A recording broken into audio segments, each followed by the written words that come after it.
مولاي صل وسلم دائما أبدا على حبيبك خير الخلق كلهم. الله الرحمن الرحيم.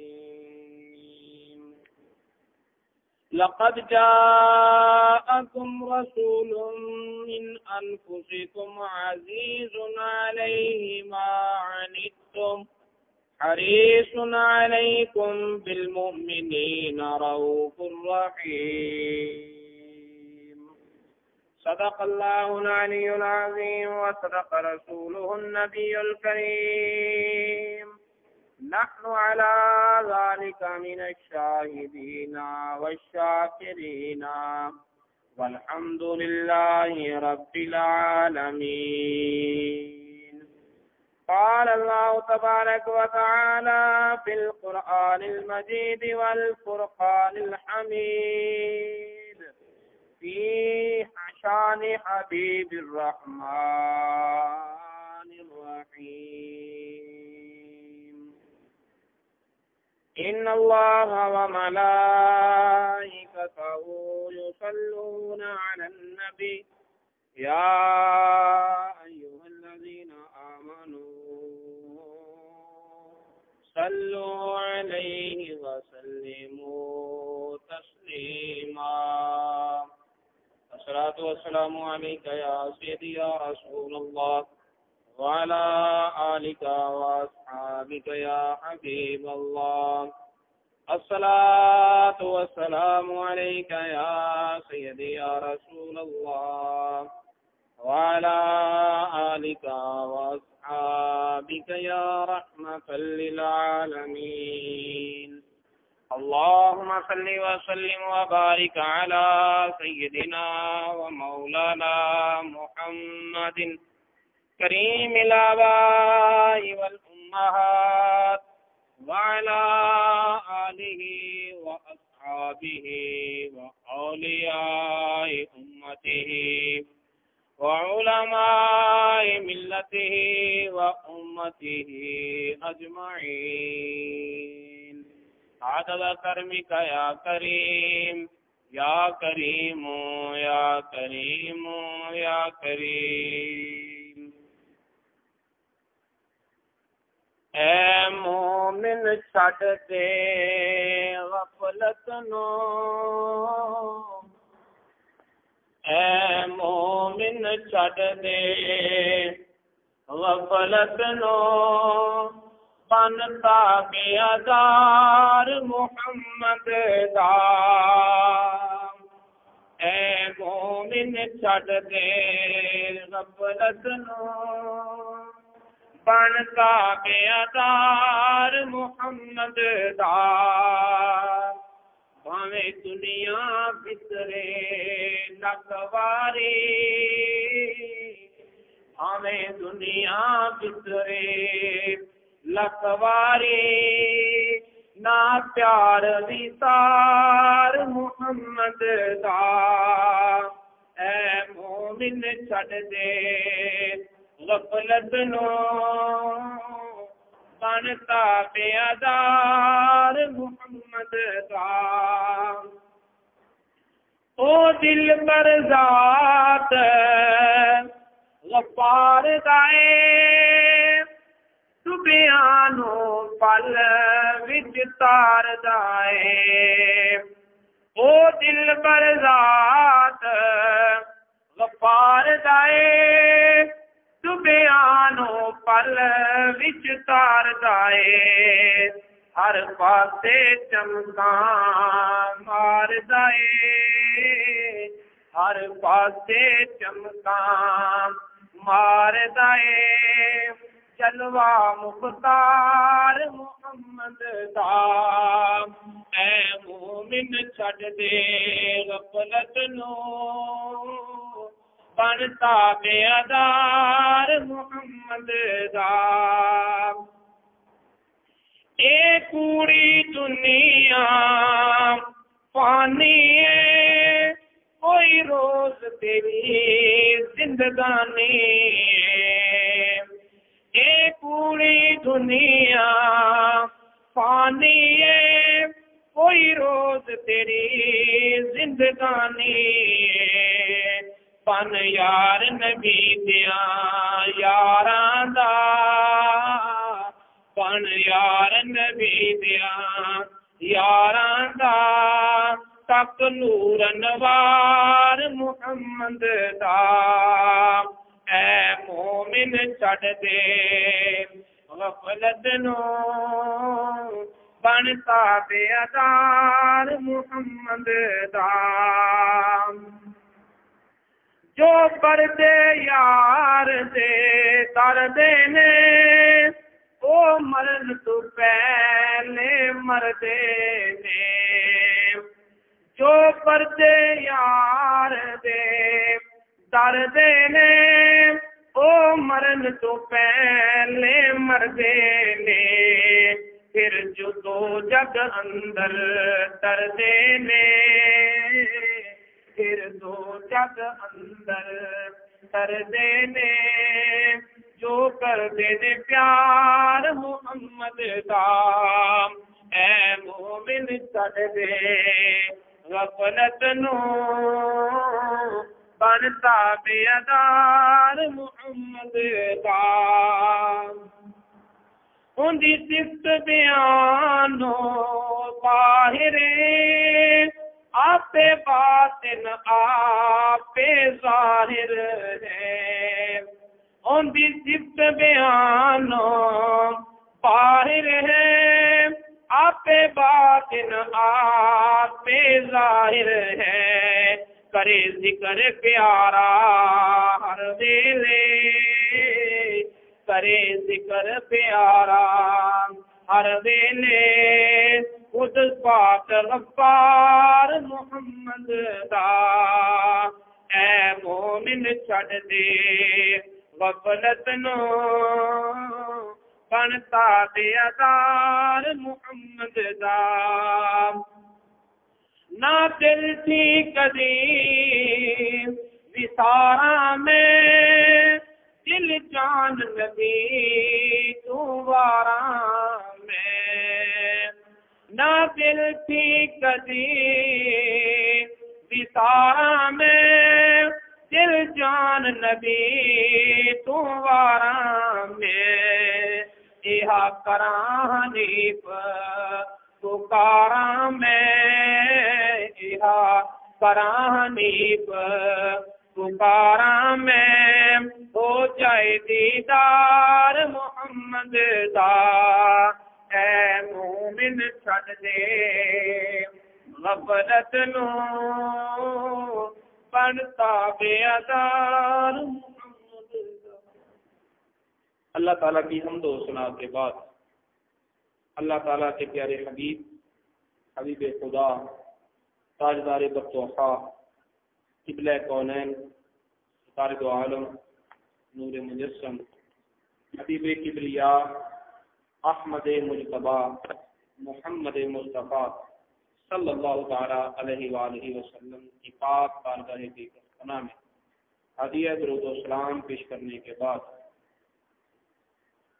حاضرین محترم، اللہ رب العزت نے اپنی کتاب لاریب قرآن پاک میں 11واں پارہ اور سورہ توبہ کی 128 نمبر آیت میں ارشاد فرمایا، لقد جاءکم رسول من انفسکم عزیز علیہ ما عنتم، لوگوں تمہارے پاس ایسا رسول آیا جس کا تمہارے ساتھ وہی تعلق ہے جو روح کا بدن کے ساتھ تعلق ہے، جو روح کا بدن کے ساتھ تعلق ہے۔ رسول من انفسکم، وہ رسول جو تم میں سے ہے۔ من انفسکم کی تفسیر کرتے ہوئے مفتی احمد یار خان نعیمی صاحب نے لکھا ہے کہ وہ رسول جس کا تعلق تمہارے انفس، تمہارے باطن، تمہارے اندر تمہاری اصلیت کے ساتھ، اور یقیناً وہ تعلق وہی ہے جو روح کا بدن کے ساتھ تعلق ہے۔ اور پھر اس کی دلیل یہ ہے، فرمایا عزیز علیہ ما عنتم، جو چیز تمہیں تکلیف دے وہ نبی کو تکلیف دے۔ بدن کو اذیت پہنچنے سے روح بے قرار ہوتی ہے، بدن کو تکلیف پہنچنے سے روح بے قرار اور بے چین ہوتی ہے۔ تو یقیناً پھر عزیز علیہ ما عنتم کے الفاظ بھی اسی بات کا قرینہ ہے، اسی بات کی دلیل ہے کہ نبی کا امت کے ساتھ تعلق وہی ہے جو روح کا بدن کے ساتھ تعلق ہے۔ جیسے بدن کو تکلیف پہنچے، اذیت پہنچے، روح بے چین ہوتی ہے، اسی طرح امتی کو تکلیف پہنچے تو نبی بے چین ہوتا ہے۔ کیا یہ نبی کا تعلق اور نبی پاک صاحب اور صلی اللہ علیہ وسلم کی یہ ہمدردیاں صرف کلمہ پڑھنے والوں کے ساتھ ہیں؟ قرآن پاک کی تلاوت کرنے اور دیگر آیات بینات کو پیش نظر رکھتے ہوئے یہ حقیقت سامنے آتی ہے کہ نبی پاک صلی اللہ علیہ وسلم کے دل میں یہ ہمدردی اور پیار پوری دنیا انسانیت کے لیے۔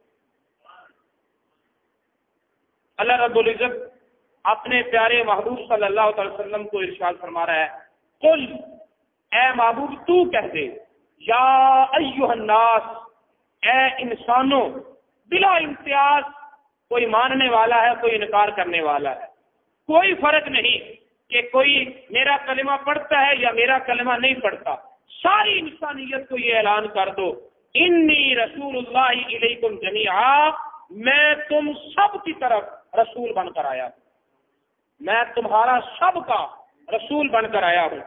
اور ایک دوسرے مقام پر اللہ تعالیٰ نے اپنے محبوب کو مخاطب کرتے ہوئے ارشاد فرمایا، اے محبوب، وما ارسلناک الا کافۃ للناس، اے محبوب، ہم نے آپ کی رسالت کو ایک طبقے اور ایک گروہ تک کے لیے نہیں رکھا، ہم نے آپ کی رسالت اور نبوت کو ایک وقت اور ایک محدود پیمانے تک کے لیے نہیں رکھا، بلکہ سن لو، وما ارسلناک الا کافۃ للناس، ہم نے آپ کی رسالت کو پوری انسانیت کے لیے عام کر دیا ہے، ساری انسانیت کے دکھوں کا علاج تیرے قدموں میں رکھ دیا ہے، پوری انسانیت کے غموں کا مداوا تیری ذات سے وابستہ کر دیا ہے، پوری انسانیت کے درد اور غموں کا علاج اے محبوب تیرے دستے شفا میں رکھ دیا ہے۔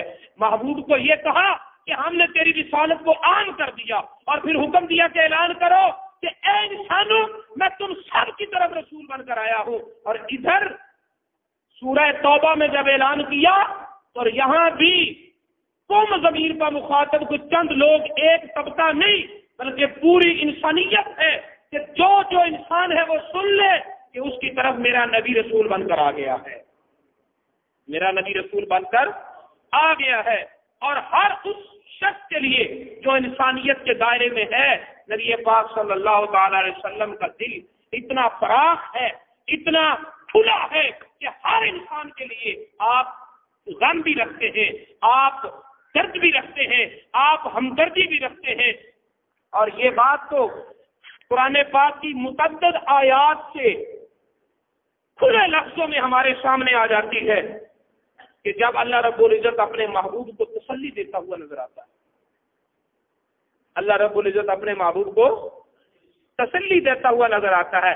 سارا دن کبھی بدر کے میلے میں ہے، کبھی منڈیوں میں ہے، کبھی سوق بازار میں ہے، کبھی مکہ کے کعبہ شریف کے ارد گرد لگنے والے میلے اور اکھاڑوں میں ہے، کبھی مشاعروں میں ہے، کبھی خطیبوں کے خطابات میں ہے، کبھی طائف کی گلیوں اور بازاروں میں ہے، اور جگہ جگہ نبی پاک صلی اللہ علیہ وسلم لوگوں کو اعلان کرتے پھر رہے ہیں، یا ایھا الناس قولوا لا الہ الا اللہ تفلحوا، لوگوں کہہ دو کہ اللہ کے سوا کوئی عبادت کے لائق نہیں ہے، فلاح پا جاؤ گے، اس لات کو چھوڑ دو، عزا کو چھوڑ دو، منات کو چھوڑ دو، ہبل کا انکار کر دو، ایک اللہ رب العزت کی وحدانیت کا اقرار کر لو، دولت سے بچ جاؤ گے، جنت کی نعمتوں سے مالا مال ہو جاؤ گے۔ لیکن شام تک بسیار محنت کے بعد جب کوئی بھی کلمہ پڑھنے والا نہیں ہوتا، ادھر رات آ جاتی ہے، ادھر نبی پاک صلی اللہ علیہ وسلم اللہ رب العزت کی بارگاہ میں سر بسجود ہو جاتے ہیں، آنسو بہاتے ہیں،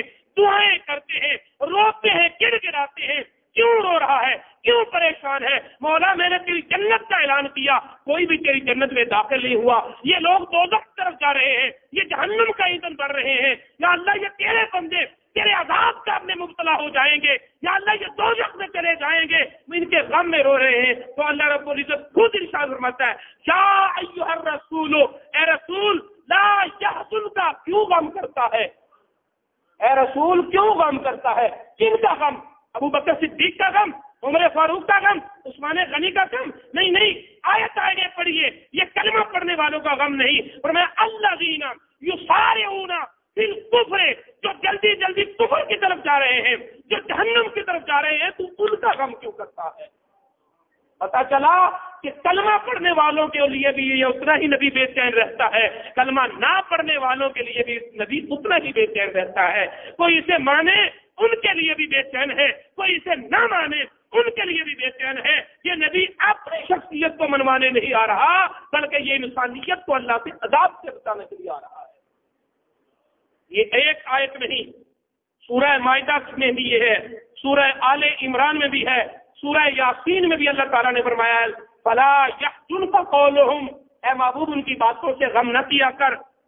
اور سورہ شعراء میں تو اللہ رب العزت نے پھر واضح لفظوں سے کہہ دیا فلعلک باخع نفسک الا یکونوا مؤمنین، اے پیارے محبوب کلمہ تو یہ نہیں پڑھ رہے، تیرا تو کام ہے میری جنت کی بشارت دے دینا، تیرا تو کام ہے میرے احکام کو سنا دینا، حلال حرام کو واضح کر دینا، تیرا تو کام ہے کہ ان لوگوں کو نیکی اور بدی کی راہیں دکھا دینا، وہ تو کر رہا ہے۔ لیکن اب یہ کیا کہ جب رات ڈھلی، جب اندھیرا چھایا، تو اللہ کی بارگاہ میں ایسے گڑ گڑا رہا ہے، ایسے رو رہا ہے کہ اللہ رب العزت خود فرما رہا ہے فلعلک باخع نفسک، اے محبوب تو اپنی جان کو ہلاک کر دے گا، اے محبوب تو اپنی جان کو ہلاک کر دے گا۔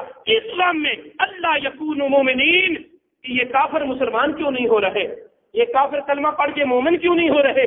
یہ کافر جو ہیں یہ انسانیت کی دھجیاں کیوں اڑاتے پھر رہے ہیں؟ پتا چلا یہ میرا نبی، یہ مذہب اسلام یہ محض تلوار پر پھیلا ہوا مذہب نہیں ہے، یہ مذہب اسلام محض چار لوگوں کو تربیت دینے والا نہیں ہے، بلکہ یہ مذہب اسلام ہی وہ ہے جو انسانیت کے لیے تڑپنے والا ہے، یہی مذہب اسلام وہ ہے جو انسانیت کے اصول بتلانے والا ہے۔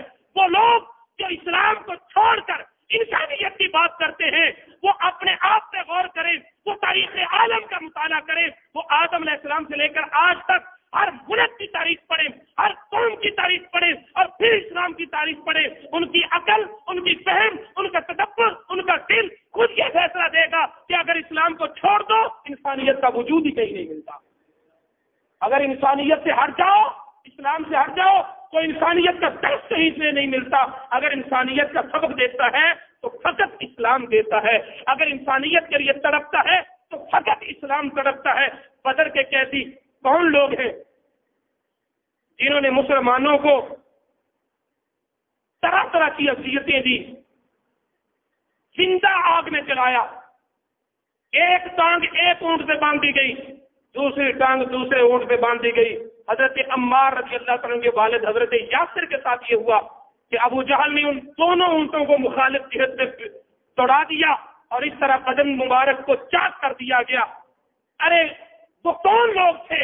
وہی تو تھے جنہوں نے حضرت عثمان غنی رضی اللہ تعالیٰ عنہ کو قید کر لیا، صف میں لپیٹ دیا اور اس طرح ہوا بند کر کے جس طرف سے ہوا سانس آتی تھی ادھر دھواں جلا دیا گیا تاکہ سانس بھی نہ لے سکے، اور کہا عثمان چھوڑتا ہے نبی کو یا نہیں چھوڑتا۔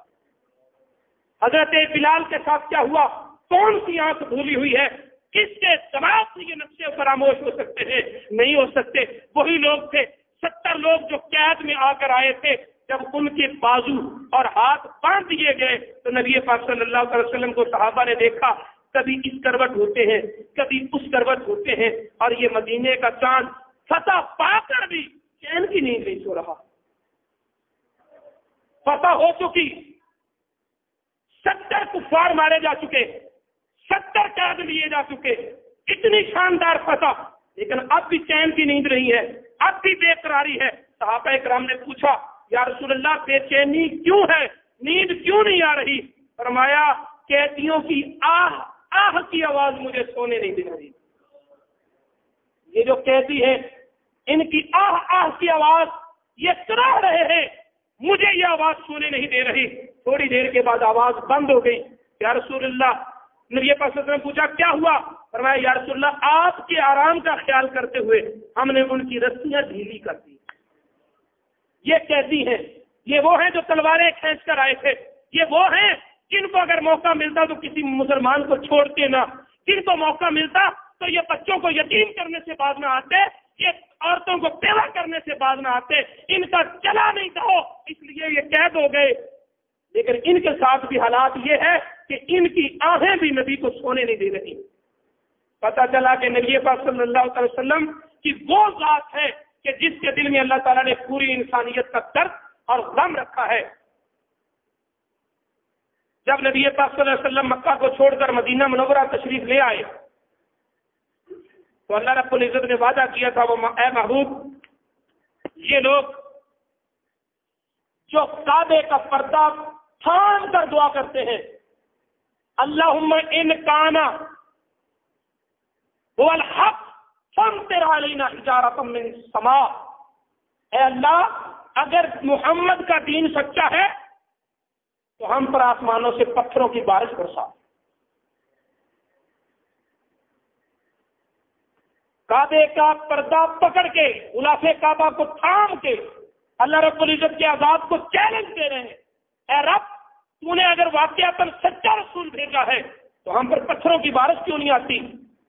تو اللہ تعالیٰ ایک ہی جواب دیتا ہے، ما کان اللہ لیعذبہم وانت فیہم، اے میرے محبوب یہ میرے عذاب کو چیلنج دیتے ہیں، دیتے رہے، یہ میرے غیظ و غضب کو پکارتے رہے، یہ میرے عذاب اور میرے طرح طرح کی اذیت ناک عذاب کو کتنے منہ سے مانگ رہے ہیں، محبوب مانگتے رہے، میرا بھی وعدہ ہے جن میں تو ہوگا انہیں میں نے عذاب کوئی نہیں دینا۔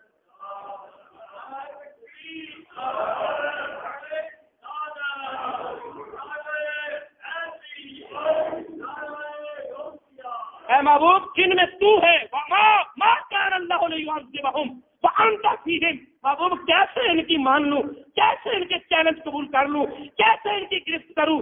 تیرے چلنے والے قدم جو اس میں ہے، تیرے رات کے سجدے جو ان میں ہے، تیری اٹھتی ہوئی دعائیں جو ان میں ہے، انہیں نہیں عذاب دینا۔ نبی پاک صلی اللہ علیہ وسلم جب مکہ سے مدینہ منورہ تشریف لے گئے، مکہ میں بارشیں بند ہو گئی، مکہ میں بارشیں بند ہو گئی، ہے ملتزم چمٹ جائے اس کے ساتھ، رگڑے اپنا سینہ، مانگے اللہ سے بارشیں، نہ جانے انہوں نے بارشیں لینے کے لیے کیا کچھ کیا ہوگا۔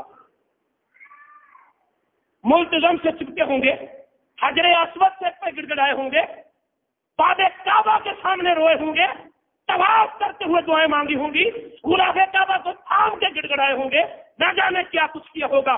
بارش نہیں ہو رہی، سارے کفار نے میٹنگ کی اور قریش کا ایک ہی نتیجہ نکلا، اپنے لوگوں میں سے کسی کو بھیجو جو محمد مصطفیٰ سے دعا کرا کے آئے، جو مدینے میں جائے اور محمد عربی صلی اللہ علیہ وسلم سے دعا کرائے، کیونکہ ان کی دعا اس کعبے کا رب موڑتا نہیں ہے۔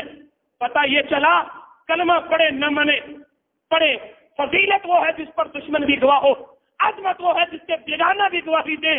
میرے محبوب کی عظمتیں وہ ہیں، اپنے تو ایک اپنے بیگانے بھی انہیں تعریف کرتے ہیں، ان کا اعتراف کرتے ہیں۔ ابو سفیان رضی اللہ تعالیٰ عنہ اس وقت مسلمان نہیں ہوئے تھے، انہیں بھیجا گیا مدینہ منورہ میں، وہاں جا کر حضرت ابو سفیان نے بڑی نبی پاک صلی اللہ علیہ وسلم کی تعریف کی اور بڑی چرب زبانی سے کہا، اے محمد صلی اللہ علیہ وسلم تم تو یتیموں کے ملجا ہو، تم تو بیواؤں کے ماوا ہو، تم تو بڑی صلہ رحمی کرتے ہو، تیرے رشتہ دار، تیرے آبائی اور تیرے ننہال و ددحال یہ سارے بھوک پیاس سے مر رہے ہیں اور ہمیں تو کوئی کھانے کو بھی نہیں مل رہا. تو نبی پاک صلی اللہ علیہ وسلم نے جہاں بارش کی دعا فرمائی وہاں نجد کے سردار سمامہ بن اسال کو حکم دیا کہ اے سمامہ بن اسال تیرے پاس جتنا غلہ ہے وہ مکے والوں کو بیچ دے. جتنا غلہ ہے وہ مکے والوں کو بیچ دے. ضرورت مدینہ میں بھی ہے لیکن مکے والوں کو بیچ دے. کلمہ تو پڑا نہیں, دشمن کمزور ہو اسے دبایا جاتا ہے اور جب وہ اپنی کمزوری کا اعتراف کر رہا ہو پھر احسان جتلایا جاتا ہے. قربان جائیں مدینے والے چاند پر. اس وقت نہیں کہا بارشیں ہوں گی پڑھو کلمہ, دیتا ہوں اللہ پڑھو کلمہ. پتا چلا کہ اسلام نہ تو لالچ دے کر پھیلا ہے نہ کسی کی کمزوریوں سے فائدہ اٹھا کر کون پھیلا ہے. اسلام پھیلا ہے تو مدینے والے کے اخلاق سے پھیلا ہے. اسلام پھیلا ہے تو مدینے والے کے اخلاق سے پھیلا ہے. اسلام کی دعوت دی لیکن اس وقت نہیں دی. اس وقت کہا آج غلہ لینے آئے ہو, کمزور بن کے آئے ہو, مصطفیٰ کسی کی کمزوریوں سے فائدہ نہیں اٹھاتا. جاؤ تمہیں غلہ بھی ملے گا, تم پر بارشیں بھی ہوگی. تو میرے دوستو یہ ہے اللہ تعالیٰ فرما رہا ہے عزیز علیہ ما عنتم. دنیا والو تم سمجھو یا نہ سمجھو, تم اپنا جانو یا نہ جانو, تمہیں ہوش آئے یا نہ آئے, تمہارے دل میں اتنی انشراح صدر ہو یا نہ ہو, لیکن سن لو کہ مصطفیٰ کو میں نے بنایا ہی ایسے ہے کہ اس کے دل میں پوری انسانیت کا درد ہے. کانٹا کسی کو چبھتا ہے, تکلیف اسے محسوس ہوتی ہے. لہذا اپنے اعمال کو درست رکھو کیونکہ ایسے اعمال جو تمہیں جہنم کی طرف لے جانے والے ہوتے ہیں وہ نبی پاک کو تکلیف دینے والے ہوتے ہیں. اللہ رب العزت ہمیں اپنے محبوب کی عظمتوں کو سمجھنے کی توفیق عطا فرمائے. مولاي صل وسلم دائما أبدا على حبيبك خير الخلق كلهم.